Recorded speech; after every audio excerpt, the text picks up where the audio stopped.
കേരളം ഏതു മുന്നണി ഭരിക്കും? തിരഞ്ഞെടുപ്പിൽ ജയമാർക്ക്. കർമാന്യൂസ് നടത്തിയ സർവേ ഫലം ജനങ്ങൾക്ക് മുന്നിൽ അവതരിപ്പിക്കുന്നു. ആരാകും? ഇടതോ വലതോ അതോ NDA? ഫലമിതാണ്. ജനം പറയുന്നു കേരളം UDF ഭരിക്കും എന്ന്.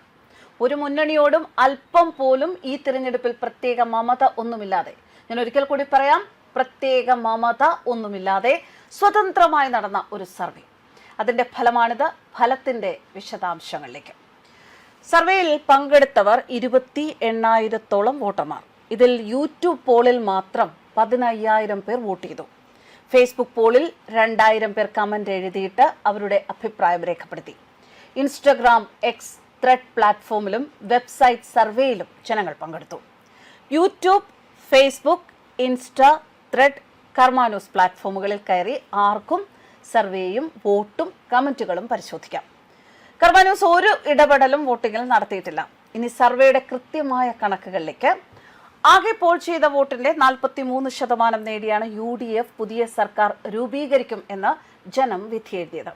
ഓർക്കണം, കേരളത്തിന്റെ പരിച്ഛേദമായ 28,000-ഓളം വോട്ടർമാരിൽ 43% പറയുന്നത് UDF അധികാരത്തിൽ വരുമെന്ന്. LDF അധികാരത്തിൽ വരുമെന്ന് 30% പേർ വോട്ട് ചെയ്ത് പറയുന്നു. ഇടതു മുന്നണി അധികാരത്തിൽ വീണ്ടും വരും എന്ന് പറയുന്നവർ UDFന് കിട്ടിയ വോട്ടിന്റെ പകുതിയെ വരും. ഇനി NDAയിലേക്ക് പോകാം. NDA അധികാരത്തിൽ വരും എന്ന് 14% പേർ പറയുന്നു.